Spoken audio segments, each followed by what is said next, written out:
प्राध्यापक लक्ष्मण हाके आणि नवनाथ वाघमारे यांच्या उपोषणाचा आज 9वा दिवस आहे. राज्य सरकारच्या वतीनं थोड्याच वेळात शिष्टमंडळ येणार आहे. शिष्टमंडळ त्यांच्याशी चर्चा करेल. पण ओबीसी आरक्षण बचावासाठी त्यांनी आपल्या प्राणाची बाजी लावलेली आहे. आपण त्या दोघांशी बोलणार आहोत. सुरुवातीला मी जातोय प्राध्यापक लक्ष्मण हाके. आज उपोषणाचा 9वा दिवस आहे. तुमची तब्येत ढासाळलेली आहे आणि अशा स्थितीमध्ये आता तुमच्याकडे सरकारचं शिष्टमंडळ येणार आहे. कोणत्या कोणत्या मुद्द्यांवर चर्चा होऊ शकते आणि सरकारकडे तुमची काय मागणी आहे? गेल्या 8 दिवसापासून आम्ही सरकारकडे मागणी करतोय आणि मीडियानं ती सविस्तरपणे सर्व आघाड्यांवरती दाखवलेली आहे. आम्ही अगोदर निवेदनही दिलेलं आहे. मला वाटतं शिष्टमंडळ जर माहिती विचारायला येत असेल तर अवघड आहे. म्हणजे मग आज माहिती विचारणार आणि पुन्हा मग आज 9वा दिवस आहे, अजून 9 दिवसांनी येणार का, हा सवाल आहे सरकारला आमचा. येत आहे तिकडं तर आम्हाला काहीतरी लेखी घेऊन यावं. आजच आम्ही उपोषण सोडू का अजून 9 दिवस त्यांना आम्ही उपोषण करावं असं वाटत असेल तर ते रिकामे येतील. लेखी काय घेऊन यावं असं तुमचं सरकारला शिष्टमंडळाला आवाहन आहे? लेखी ओबीसी आरक्षणाला कसा धक्का लागला नाही. आता हे मी थोडंसं एक अपिलिंग भाषेत बोलत होतो. लेखीमध्ये हे अपेक्षित आहे की 54 लाख कुणब्यांच्या नोंदी जर दिल्या असतील त्याची श्वेतपत्रिका, म्हणजे एवढ्या कालावधीमध्ये किती सर्टिफिकेट इश्यू झाली प्रत्येक जिल्ह्यामधून, त्याची श्वेतपत्रिका सरकारनं जाहीर करावी. कारण आमच्याकडे एवढे पुरावे आहेत, एवढ्या हरकती आहेत आमच्याकडं, त्या हरकतीला सरकार हात लावत नाही आहे. याचं डिटेलिंग पाहिजे आम्हाला. मग ओबीसी आरक्षणाला कसा धक्का लागत नाही असं आम्ही विचारतोय. ते म्हणतील धक्का लागत नाही असं जर पत्र दिलं तर मी अजिबात आम्ही नाही सहन नाही करणार. म्हणजे मी डिटेल बोललो, तुम्हाला आज पहिल्यांदा बोलतोय. उपोषण चालूच राहणार. दुसरं एक सगळे सोयऱ्यांच्या संदर्भातली व्याख्यांच्या सदरासुद्धा तुम्ही सरकारला सांगितलं आहे. येस, सगळे सोयरे, सगळे आणि सोयरे या शब्दाचा मराठी लँग्वेजचा जो अर्थ आहे, सगळे म्हणजे रक्तानं सगळा, म्हणजे रक्तानं नातेवाईक किंवा दुधानं नातेवाईक. दूध पिलं म्हणजे जन्माला आला तो, म्हणजे दुधानं आणि रक्तानं सगळा.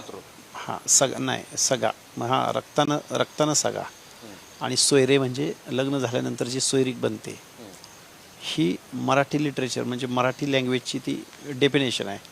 मग आता कुठला तज्ज्ञ येणार आहे की त्या डेफिनेशन बदलायला येणार आहे? सगळ्याचा अर्थ बदलून टाकूया आपण आणि सोयऱ्याचा अर्थ बदलून टाकूया. त्यामुळे सगळे सोयरे हा विषय हायली इम्पॉसिबल. त्याचा आम्हाला फक्त आम्ही अध्यादेश काढतोय, आम्ही संवेदनशीलतेनं काढतोय. म्हणजे हा भ्रम पसरवण्याचा, म्हणजे काय चाललंय, म्हणजे सरकार नक्की, सरकारला कोण सल्लागार आहेत की नाही, कोण तज्ज्ञ मंडळी, तज्ज्ञ मंडळींच्या बरोबर सरकार बसतं की नाही, का फक्त सगळे आणि सोयरे हा मराठी लँग्वेजच्या शब्दांचा अर्थ बदलणारे हे कोण? म्हणजे तुमचं म्हणणं आहे की सगळे सोयऱ्यांच्या मुद्द्यावर मराठा समाजाला सरकार न्याय देते आणि ओबीसीवर अन्याय करते. न्याय देते म्हणण्यापेक्षा असं जर काय केलं तर तो घटनात्मक फ्रॉड असेल. घटनात्मक म्हणजे घटनेची तत्व पायदळी तुडवणे असं असेल ते. एक शेवटचा प्रश्न तुम्हाला विचारतो की काल तुमच्याजवळ वडेट्टीवार आले, प्रकाश आंबेडकर आले, इतर काही ओबीसीचे नेते आले. त्यांचं असं म्हणणं आहे की ओबीसीमध्ये आणि मराठ्यांमध्ये सरकार भांडण लावते. हा मुद्दा प्रॉपरपणे न्यायिक पद्धतीने ते सोडवत नाहीत. कारण सरकार आणि वेगवेगळ्या पक्षांची नेते यांचं महाराष्ट्राच्या प्रेससमोर गेल्यानंतर एक नेहमी गुळगुळीत स्टेटमेंट असतं की ओबीसींच्या आरक्षणाला धक्का न लावता मराठा समाजाच्या आरक्षणाचा प्रश्न सोडवून टाका. म्हणजे हे दोघांना फसवत आहेत आणि त्यामध्ये ह्या सगळ्या पक्षांच्या प्रमुखांची, आमदारांची, खासदारांची चढाओढ आहे. आणि ही चढाओढ मला वाटतं हे सर्व पक्ष प्रमुख महाराष्ट्राच्या ओबीसींना फसवत आहेत की ओबीसीच्या आरक्षणाला धक्का न लावता मराठ्यांना आरक्षण द्या. म्हणजे दोघांनाही म्हणतात की आम्ही तुमचे तारणार आहोत आणि जरांगे म्हणतात की आम्ही 80% मराठा समाज ओबीसीत घुसवला आहे कुणबी नोंदींच्या माध्यमातून आणि आता 20% सगळ्या स्वराच्या माध्यमातून घुसवणार आहे. मग वन टाईम शासन खोटं बोलतंय का जरांगे खोटे बोलत आहेत किंवा वन टाईम खरं कोण बोलतंय किंवा कोणतरी दोघांपैकी एक खरं किंवा खोटं बोलतंय याचं उत्तर आम्हा ओबीसी भटके विमुक्तांना पाहिजे.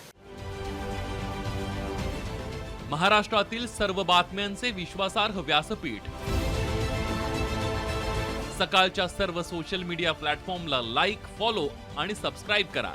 तसंच सर्व नोटिफिकेशनसाठी बेल आयकॉन प्रेस करायला विसरू नका.